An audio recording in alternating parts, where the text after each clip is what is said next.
Saludos humanos bellos y a los demás también. Gracias por acompañarme en un nuevo capítulo.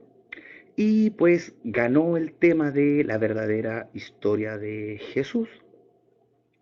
Y pues comenzaré comentando un pequeño detalle que tiene que ver con el año de nacimiento de Jesús, que supuestamente sería hace 2023 años, pero en los años que llevo investigando estos temas, eh, me he encontrado que hay muchos expertos que han llegado a la conclusión de que Jesús nació 2 años antes de lo que nos dicen. Esta corrección de 2 años probablemente tenga que ver con temas astronómicos. Para que las estrellas calcen donde tienen que calzar, tuvieron que quitarle 2 años al nacimiento de Jesús para poder adaptarlo a lo que ellos necesitaban. Eh, Habría que partir comentando que pues Jesús creció en Galilea y mientras crecía, como a todo hebreo, le enseñaron ese dogma, y según el dogma de los hebreos, ellos son el pueblo elegido por Dios y por ende todos los demás pueblos de la tierra están allí básicamente para ser sus esclavos, para ser sus trabajadores. Y Jesús creció con esta ideología y pues su historia nos dice que él tenía problemas mientras crecía porque discutía con los rabinos y les ganaba. Y pues justamente el tema que él discutía con los rabinos era el dominio de los romanos sobre los hebreos, donde el propio dogma avalaba a Jesús diciendo que tenía razón al exigir que los hebreos lucharan para librarse del yugo romano. Esto llevó eventualmente a que Jesús fuera muy desagradable para los ancianos, para los mayores, para la gente a la que había que respetar dentro del pueblo hebreo. Así que deciden mandarlo de viaje y lo mandan a la India. En la India se dedica a estudiar medicina y allí conoce a una princesa Asmodea, a la que nosotros conocemos como María de Magdala.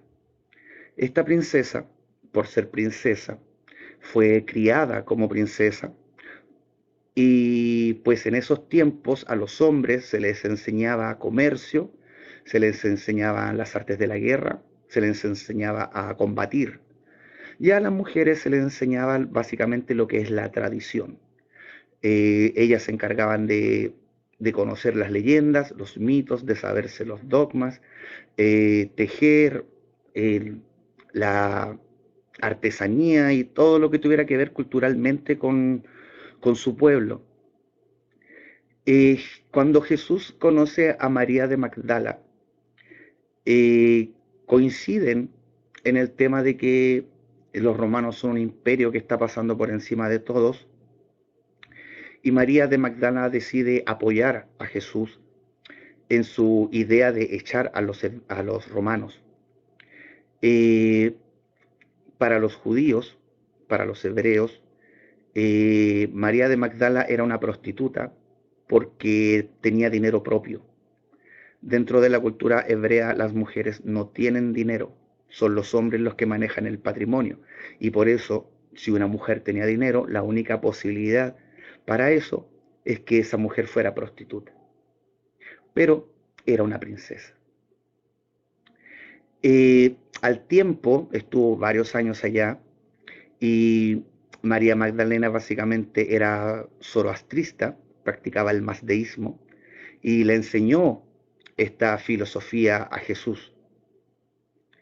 cuando él retorna a Judea, volvió teniendo todos estos conocimientos de medicina y lo que comenzó a hacer fue que empezó a sanar gratis a los enfermos, lo que hizo que eventualmente se volviera muy popular, muy querido entre la gente.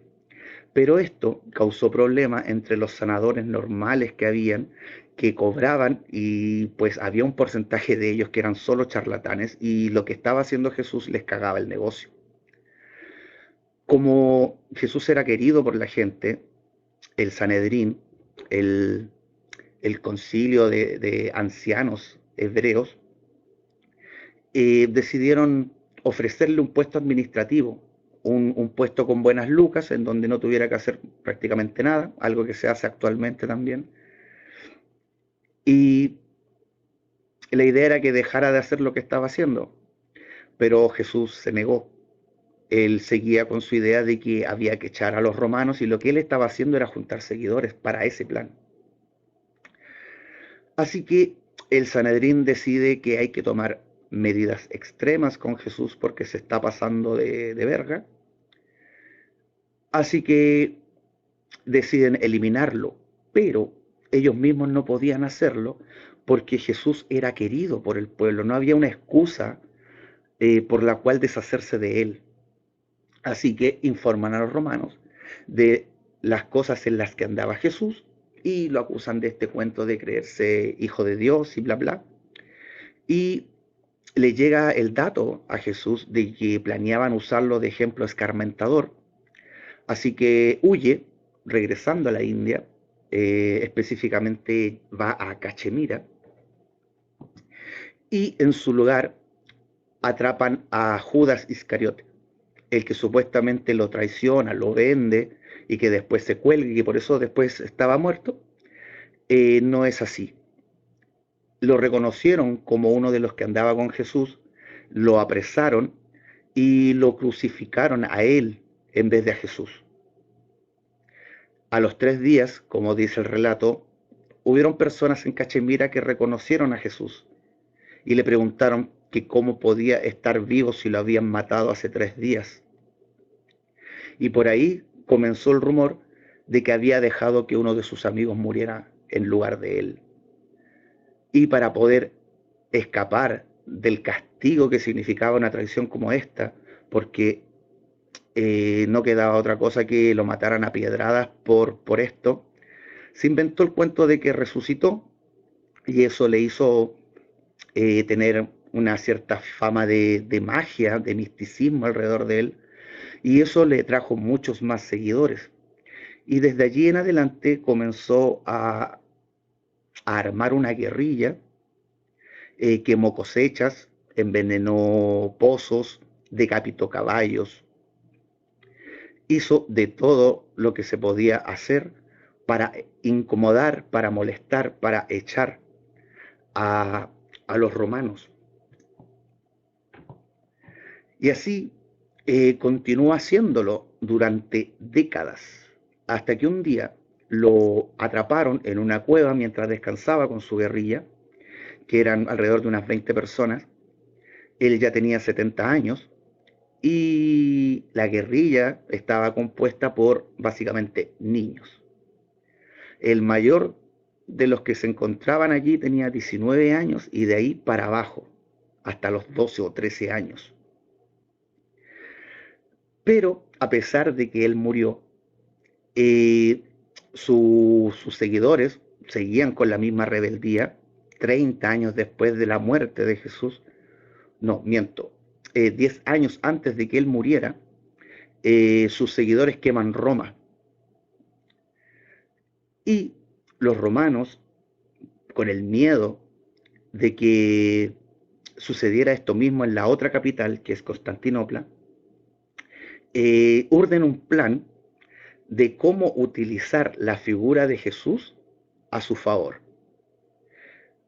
Y un general romano, que en este momento no recuerdo el nombre, no lo recuerdo exactamente, pero hubo un general romano que contrató historiadores para investigar la historia de Jesús.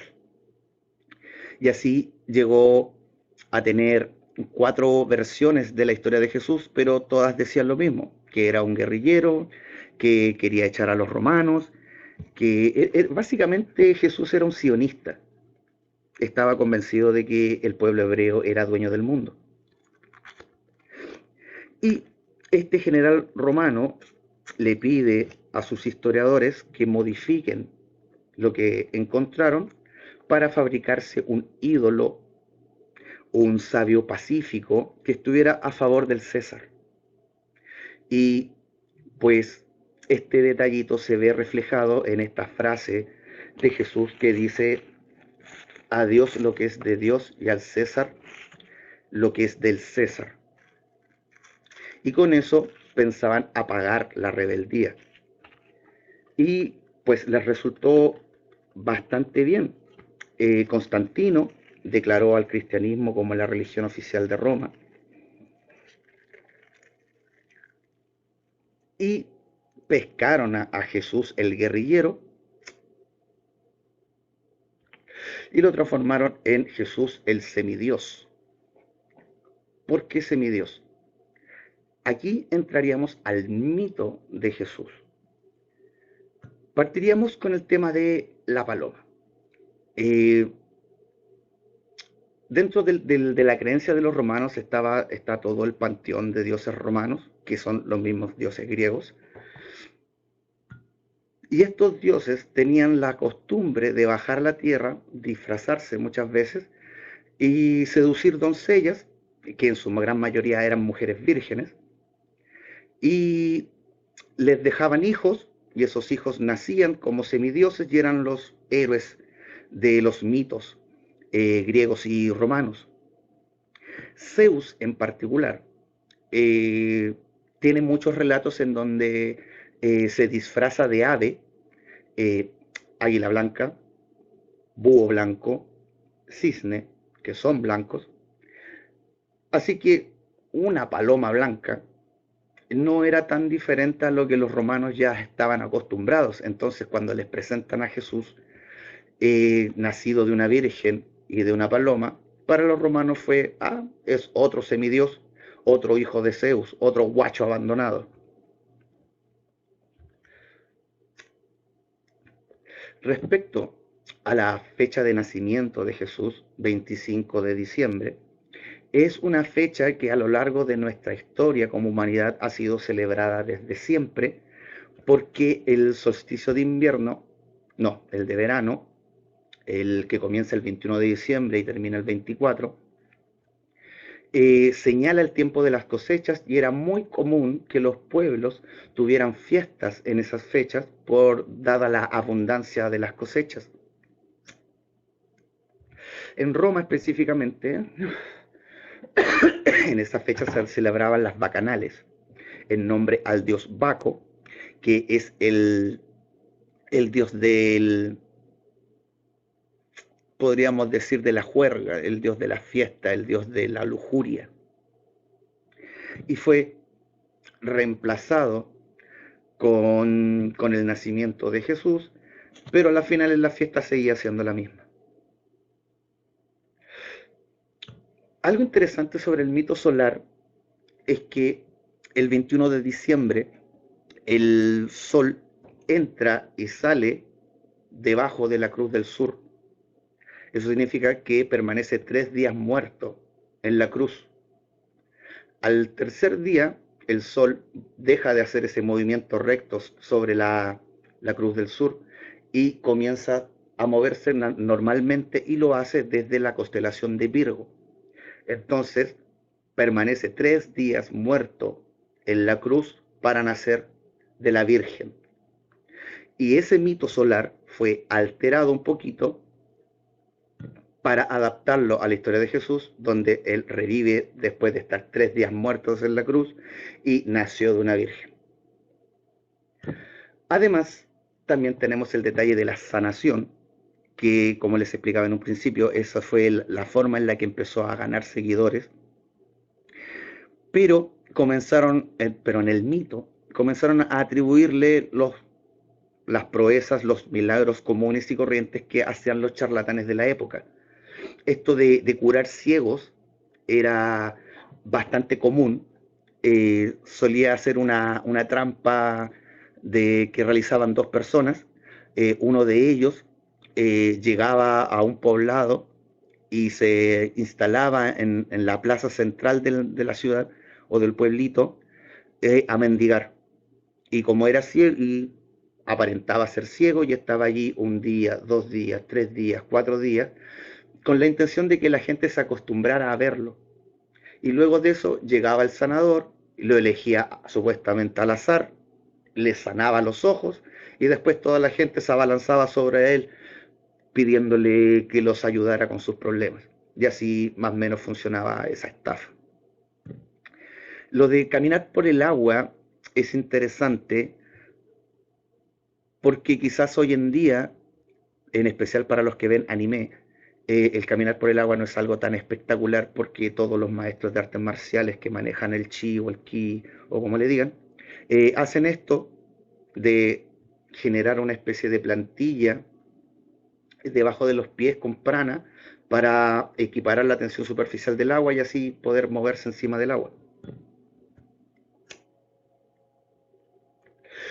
Otro tema sería el de la multiplicación de los peces del Canaán y la resurrección de Lázaro, que si uno investiga estos temas, hay frescos, hay grabados en muros y cosas así, que son más antiguos del tiempo en el que vivió Jesús, por lo que el tema de la multiplicación de los peces y la resurrección de Lázaro no tienen que ver con Jesús, fue otro personaje que probablemente fue Zoroastro. Eh, el tema importante con Jesús es el tema del Cristo. Eh, María de Magdala le enseñó zoroastrismo a Jesús y básicamente ese era su speech, ese era su discurso. Cuando los griegos conocieron a los seguidores de Jesús, lo que ellos decían, la forma en la que se expresaban, los preceptos que ellos defendían, sonaban muy similares a lo que habían escuchado de los seguidores de Orfeo, que venían de lo que actualmente sería Rumania, que en esos tiempos era justamente la frontera con Tartaria. Y esa es la razón de por qué en Rumania hay tanto mito, por ser la frontera entre Tartaria y el resto del mundo. Pasaba que los que vivían en ese lugar recibían información de lo que pasaba en Tartaria y de lo que pasaba en el resto del mundo, y esas informaciones a medias comenzaban a mezclarse. Unos se los decían a otros, lo decían a otros, viajaban y se lo contaban a otros, y terminaba mutando mucho la información original, y por eso se formaron muchos mitos desde Rumania. Los seguidores de Orfeo hablaban del Cristo, porque, bueno, no hablaban del Cristo, en ese tiempo hablaban del Crustu, que es la misma forma en la que se escribe Cristo en latín, Qrstu, Crustu, que viene de 5 runas que siguen estando en el mismo orden en el abecedario, que si uno las junta y las lee como si fuese un mensaje, dice algo así como aquel que es co-creador junto al Padre Madre, que no significaría otra cosa que el que vive en coherencia con el orden divino, siendo representantes de las 3 formas de la luz, que son la misericordia de la divinidad de lo femenino, eh, la disciplina de la divinidad, de la divinidad de lo masculino, y el servicio incondicional, que es la cualidad de lo neutro, es la cualidad del hijo, el que vive la experiencia.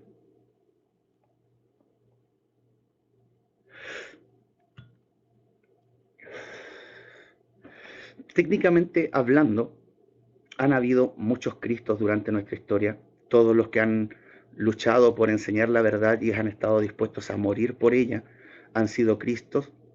Tenemos el caso de Giordano Bruno, tenemos el caso del hacker sonriente, tenemos ahora hace poquito el caso de Maxwell Chikumbutsu, el chico que descubrió cómo utilizar las ondas de radio para transformarlas en electricidad y que había logrado implementar esta tecnología a un televisor que no necesitaba ser enchufado, que lo había implementado en un automóvil que no necesitaba combustible y que estaba a punto de presentar un helicóptero que funcionaba con esta misma tecnología, pero desapareció 2 días antes de eso y de hecho no se sabe si está vivo o muerto.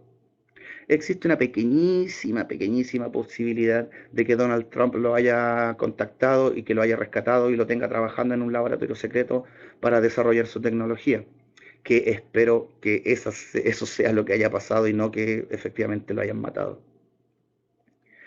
Sé que este capítulo va a dejar ronchas, sé que para muchos Jesús es el símbolo de, de lo que es un verdadero ser humano, pero hay que recordar que dentro de sus propias enseñanzas dice que el que me siga podrá realizar mis mismos prodigios.